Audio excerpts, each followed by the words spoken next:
Howdy, homies. It's new amp day again. Look what we got here. You're going to witness me popping this out of the plastic for the first time. And there it is.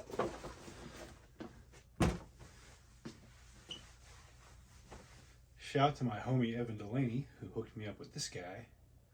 Super cool dude. Extremely knowledgeable. Far better player than I am.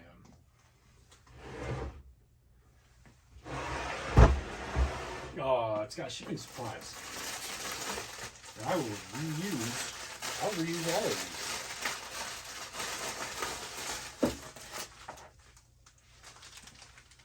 It's actually kind of nice because I use these flat rate bags for basically everything.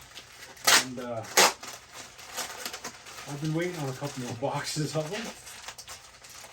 Post office is cool to supply them for free, but they do it on their own time frame, which is going to be slow. Oh man, that would be original. Very cool.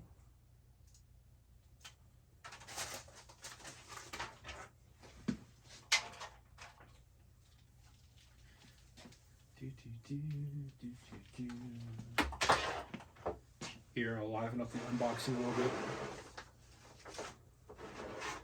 Feast your eyes on these. What we got here, I don't know if you can see that. 3 sets of my replica pickups, but these are made with vintage parts. This nickel and chrome set, it's a JP Post 72 set. So there's a real nickel PAF cover and a real chrome 60s Gibson cover on there. There's a gold set of my 58s with new old stock wire. A couple of sets of pickup mounting rings, my own cab, an aged set and an unaged set.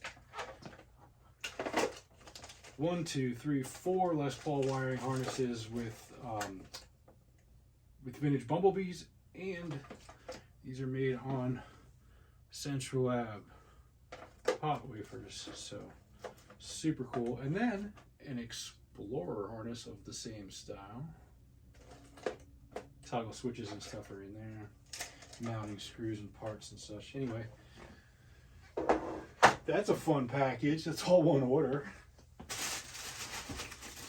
I don't always offer that sort of option to have vintage parts. Not always vintage wire, but sometimes yes, vintage wire. There's a few spools there. A few more over here, actually. No. Anyway, let's stick to the program. But sometimes I can. That's going to a gentleman, I'll just call him Paul, because that's his name. And he's been a customer of mine since probably 2013 or 2014, if not 2012, which was my first year full-time self-employed with Rewind Electric. And one of the first sets of pickups I made for him was some vintage parts. JP Post 72 builds. That's a set that I guess I did those fairly earlier than I remembered, but sure enough, he has them, and well, I have them now. They're in another box. And yeah, that was a set that's been the whole time really popular for me. It was certainly really popular right off the bat. I don't think there were a lot of folks doing that. Fender black plate 5U4GB USA. So what is this? Is this?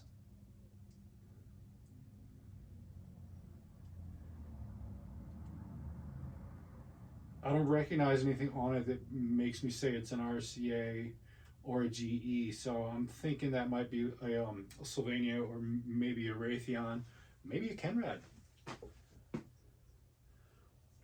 But I've seen some Sylvanias. I hope this is focusing. I have no idea if this is working. I've seen some Sylvanias and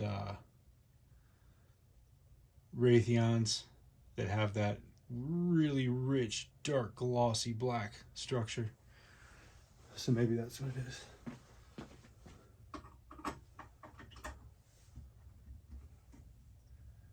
Obviously that's the rectifier. These guys would be Sovtex. So good enough for testing. I guess some might disagree. I'm going to call them good enough for testing because I don't want to go. I don't want to slow this video down more and go dig some stuff out of my tube caddies. Because I could pull them out of the deluxe reverb there.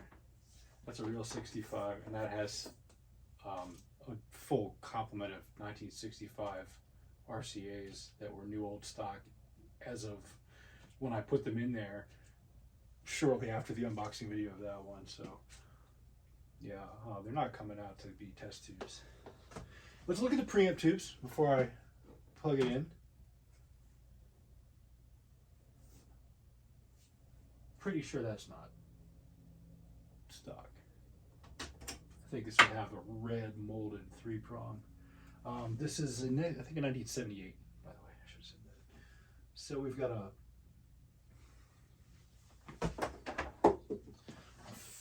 you know what? Let's see. Let's see if I can zoom that in easily for you guys.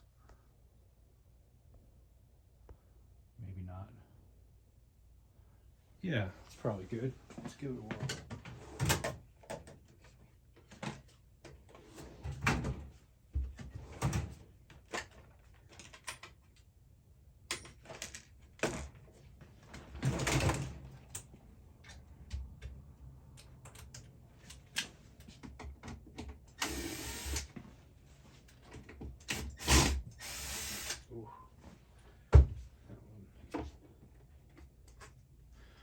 I always feel a little bit like Lee Jackson when I have one of these too close to a vintage amp.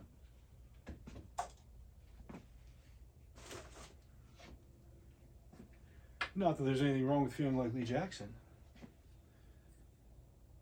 I just don't want my amps to feel like he's got his drill around him. Fender branded 12AX7, made in Russia. You can tell it's fatter than the American ones or the European. It's just fatter than old ones, physically, the glass.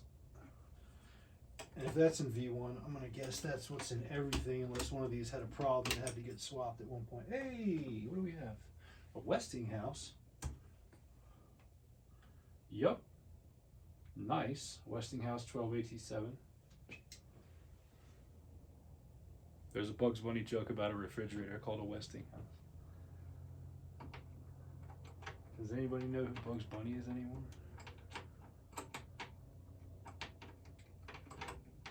He had a funny lisp. That's the joke. He thought it was he was found in the refrigerator snoozing because he thought it was a resting house. When he said that, it sounded like Westinghouse. Fender branded V3. This one looks slimmer, so I'm not sure what this is. Oh yeah, I am. That is a GE. It's got the telltale etched markings in the glass there. So it is a GE 12AX7. Sorry, actually branded 7025 back when that used to matter. That was a higher designation, not higher gain, just like I don't know if it was low noise or low microphonics or whatever, but and another GE 12AX7. Hope that's focusing. We're just about done here. And we're gonna get to fire it up. But before we do, how about we plug that speaker lead back in? Look how loose that is. These lugs suck. And this is what everyone wants on their Celestion speakers and their 4x12s. Celestian put those nice solder hooks on. Let me zoom back out. I'm probably out of the picture here.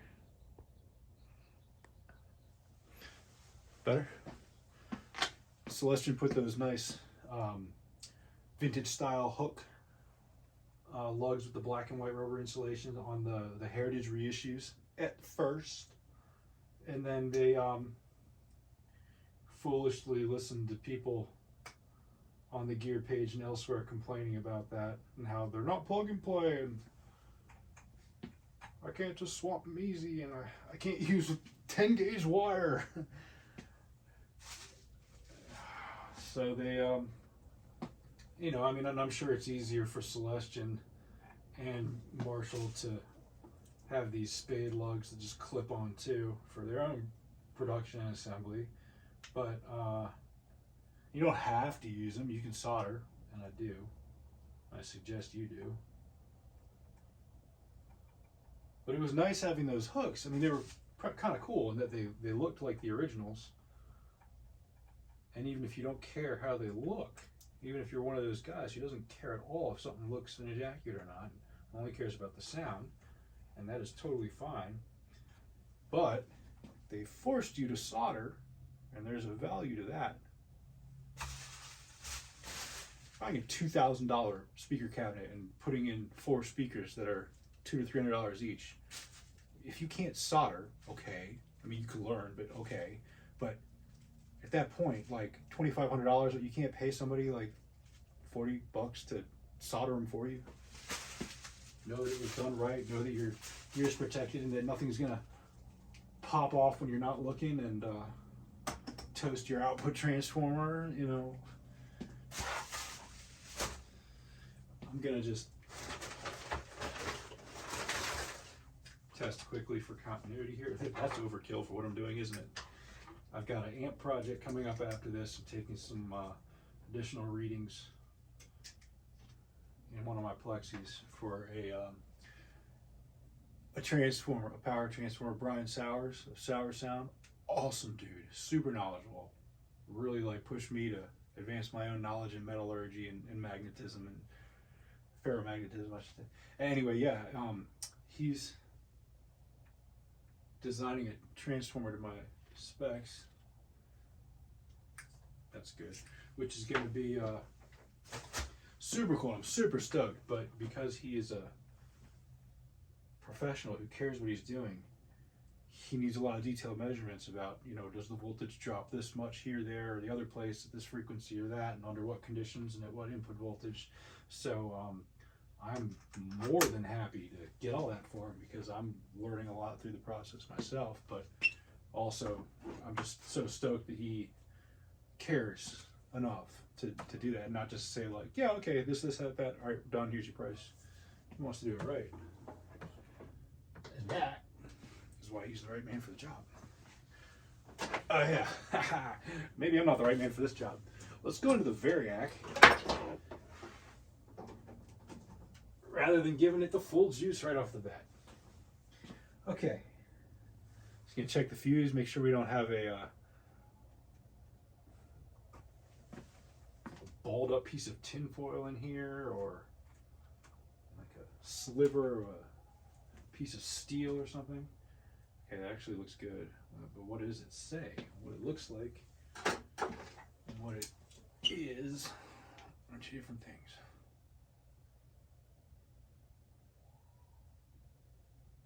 It's American made, and it is 1 amp at 250 volts.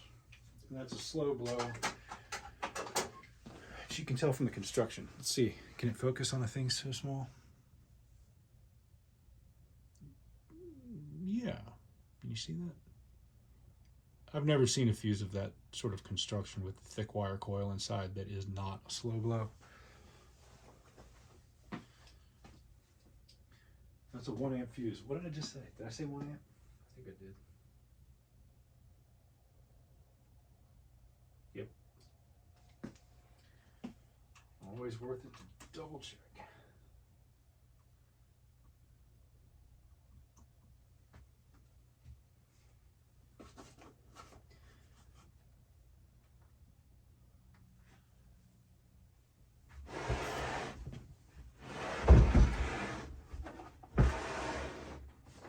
Man, that is clean.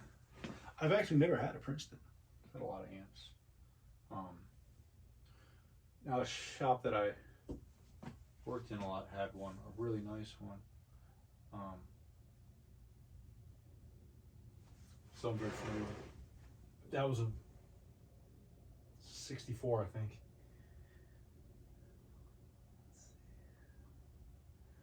Okay. So, just gonna take it up slow. Watch for the current draw here. These are mirrors of this. This top one is voltage, same as this meter, which is voltage. This lower one is current draw, same as this meter, which is current draw. The reason I have these big is because they're a lot faster than this. And if that thing jumps, I'd like to know as soon as possible. And the reason they're huge is so that I can see them from a distance. So I'm doing something over here, and I can also hear it. When that needle pegs, it ticks kind of loudly too, because it's so big. So you hear kind of like a, that's what it sounds like. And I know to look over and then shut it down quick if I need. Okay, so I'm already seeing that light come up a little bit. We're at 27 volts here. Drawing almost no current.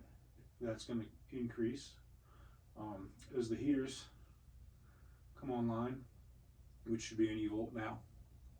We're at 65 volts and we're drawing a third of an amp. 75 volts, drawing a third of an amp. Now, I know Evan had this on, so it's not like I need to reform these caps. It hasn't been off for years.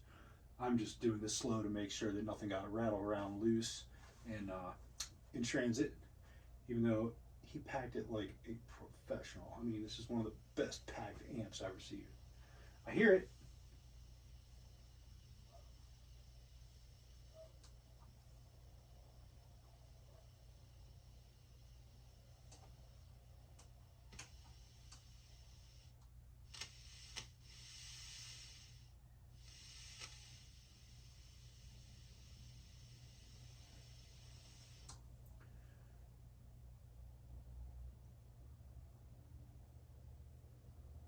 I heard about 110. I'm going to run it on that. I mean, this is a later one, so I don't think it needs to be that low. But what they say on the back doesn't always mean anything. Sometimes you get these amps that say, you know, 119 on the back, but then the heaters hit 6.3 volts when you're only feeding the thing 110.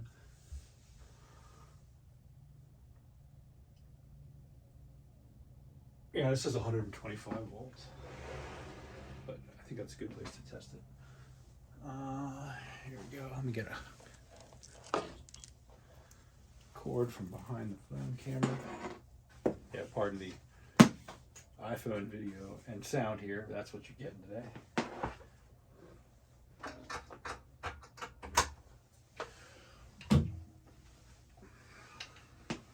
Speaking of my vintage wire PAF replicas, that's what we're going to listen to.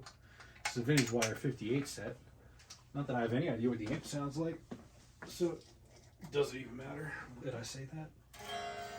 We're gonna call that tune. I know it ain't right, but just testing this to see if it works.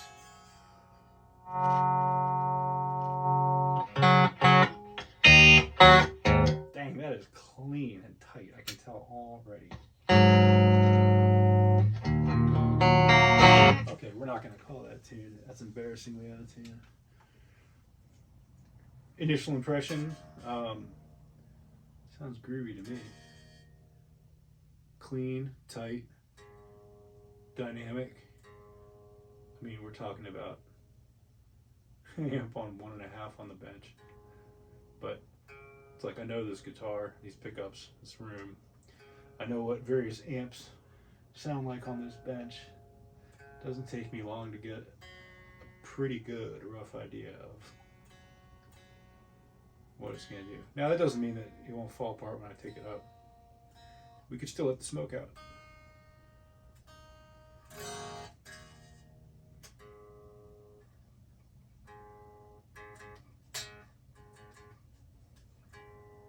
Anybody else do that? Do you ever, like, when you're tuning up, if you go past the note, I just like kind of pull on the string and pull it back down. I never drop the tuner down. Never go backwards on these. It's always forwards. If you have to go back, then you go back like a lot and come back up.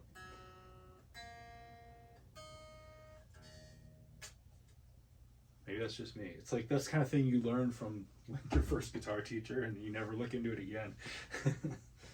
Just assume it's right. It's worked.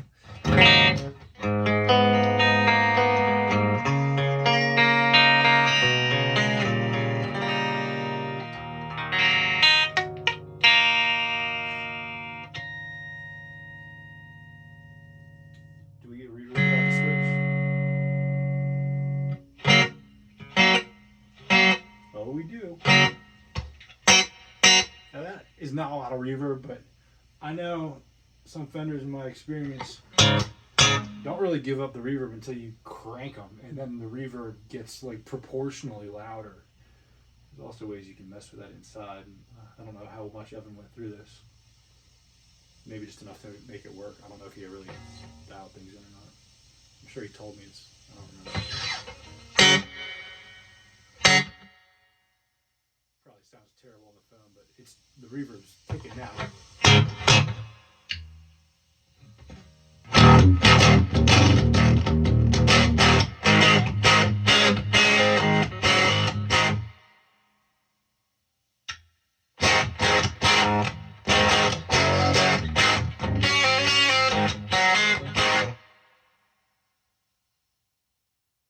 I'm sure that doesn't sound good on the phone, or it like squashed the volume and now I'm really quiet and coming back up slow.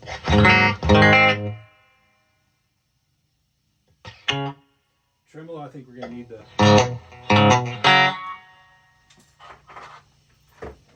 clicker. Let's put it in. Oh, shoot. Oh. Okay, so this is a 1/4-inch pedal, and there's a jack on the back that says boost switch. So that's what this is, because the reverb and the tremolo are RCAs, just like all the others. Oh, and now that reverb is like really come out too. Just plugging that in. See, now watch me take this switch out. I didn't do anything with it yet. Just gonna unplug it.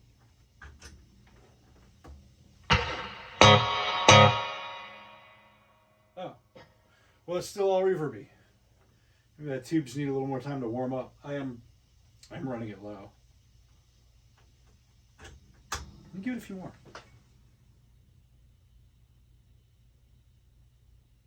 I'm going to give it 117. I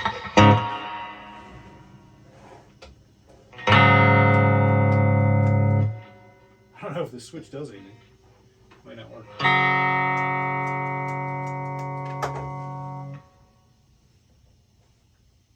I don't hear it do anything. I'm going to make sure the switch works real quick just because it's easy to do.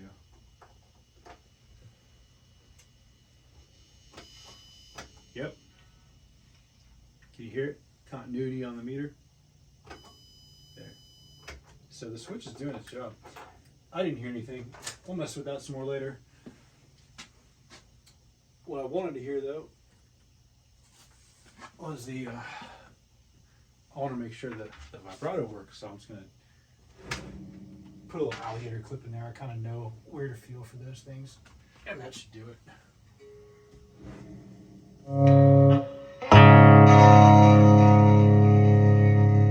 Indeed it did.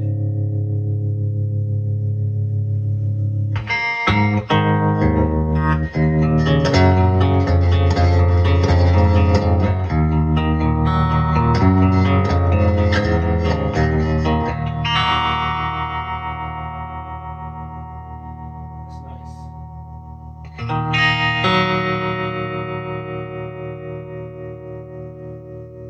They don't all go that slow. Some amps, like when you take them down that slow, they start just stops working. It kind of just gets stuck almost. It sort of falls apart. And I don't think it's the caps, because I mean they're ceramics. They don't often fail, but sometimes they're out of spec. But I've done that with amps that had newer caps that I know are good.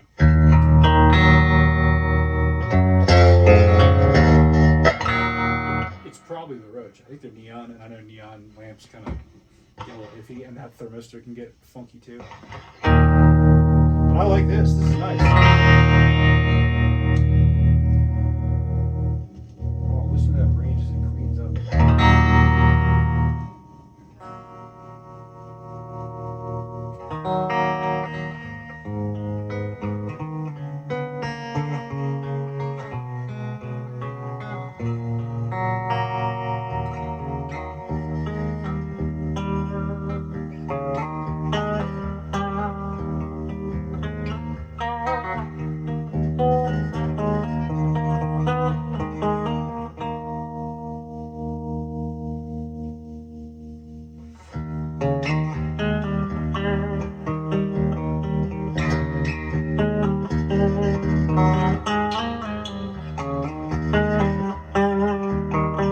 That is swampy.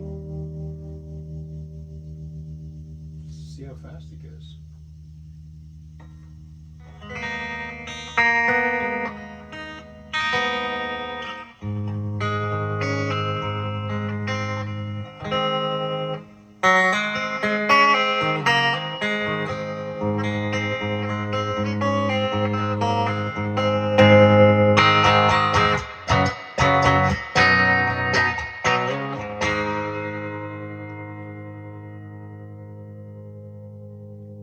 I'm having fun.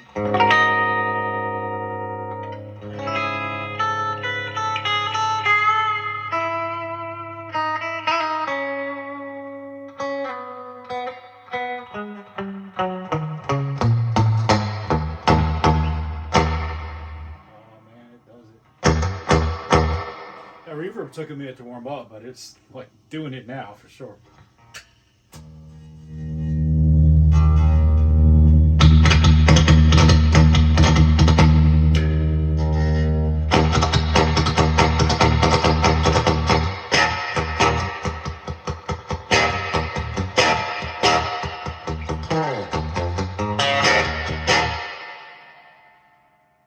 All right, I'm just noodling around here, so I'm pleased. I guess let's check input 2, you know.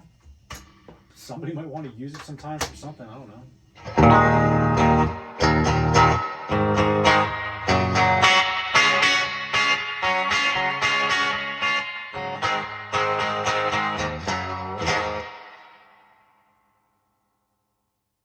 Dial that reverb down a little.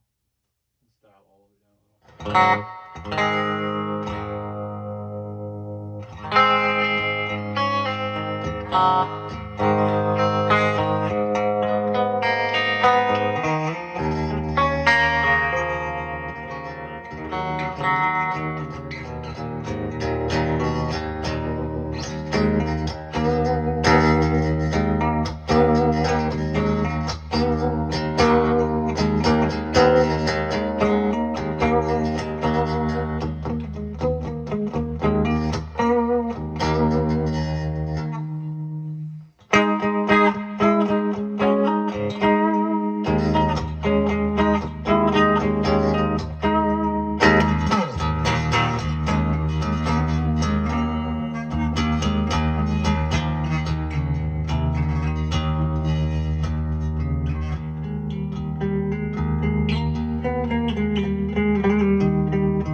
I wonder if this has a bright cap. It feels kind of like it doesn't. Yeah,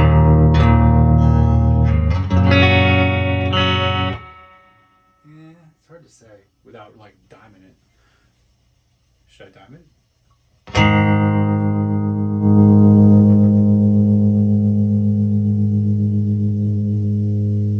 Take the special effects off.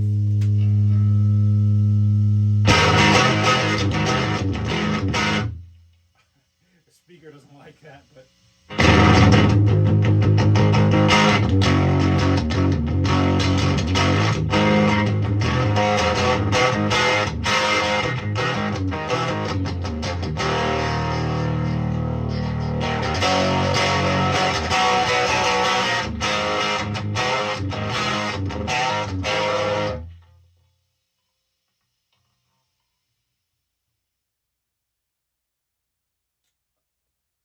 didn't take note of what the speaker is.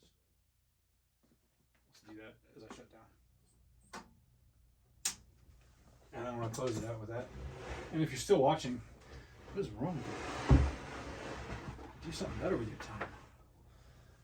That looks like it's a small magnet on there with a screw stuck loose to it. That's for the power cord. It's like a R magnet Jensen or something, like a P10R maybe. What does it say? 023. Is that Oxford? I think it's an Oxford.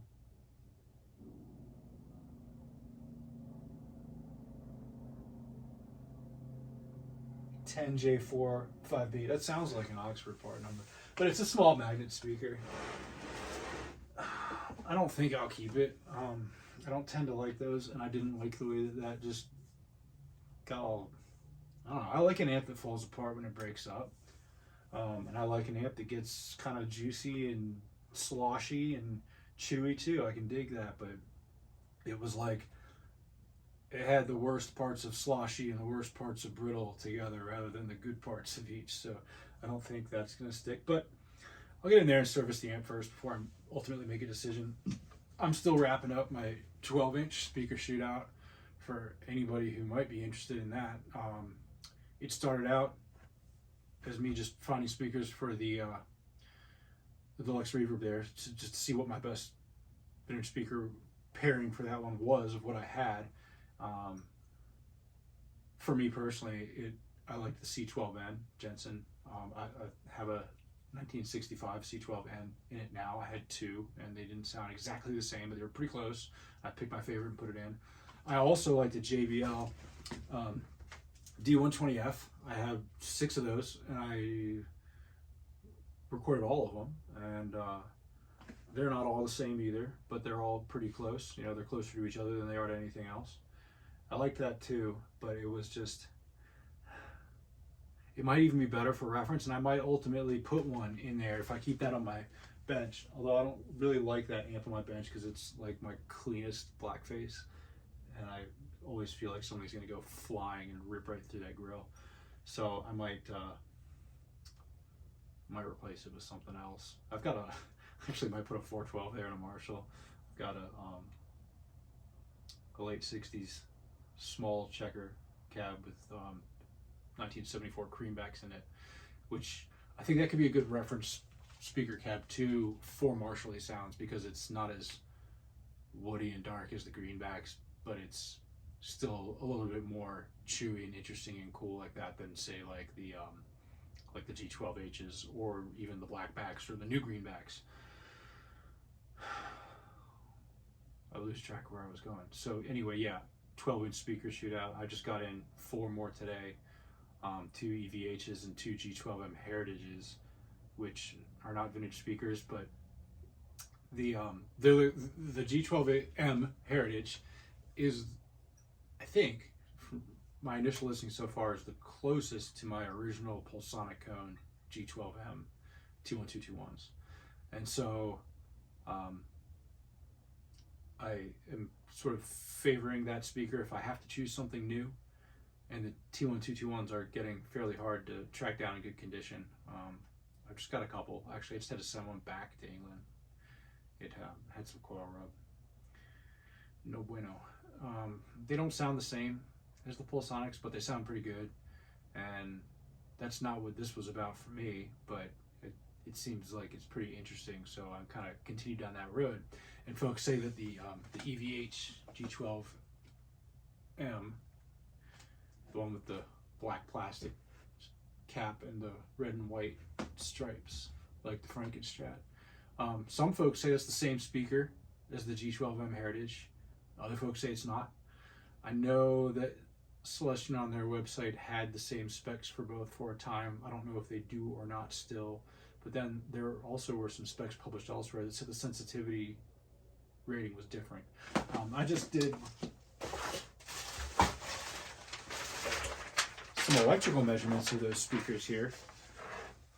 I don't know if that's of interest to anybody, if you want to see them, but DC resistance minor, but I also did LCR meter readings at 2 different frequencies, 1 kilohertz and 120 hertz, as well as the D and Q settings. And there's no, at an initial glance, like I just did this, there's no significant difference between the EVHs and the G12M heritages in those measurements that are more significant than the differences between one of the same type to the other of the same type. So I didn't see anything that jumped out at me as very interesting there. But the audio test is going to be what really matters for that anyway. What else? Yeah, that road that we went down was long, but the point was that when I'm done with that 12-inch Speaker Shootout, I will also do a 10-inch because I have a bunch of 10-inch American vintage speakers as well, and this one's gonna need my choice of speaker in it, so I'll have to do it, if nothing else, than for the sake of the amp, but I plan to do it anyway. And then, at some point, I also have a bunch of vintage 15-inch speakers, so like D130s.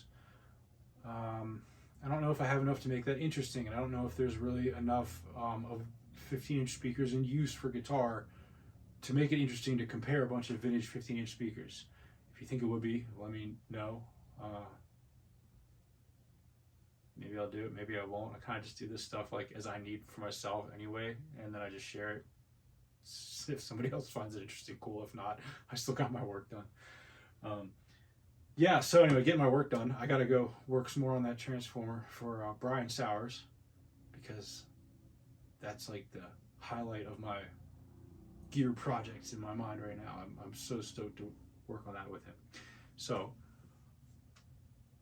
amp's good. New amp day. Yay!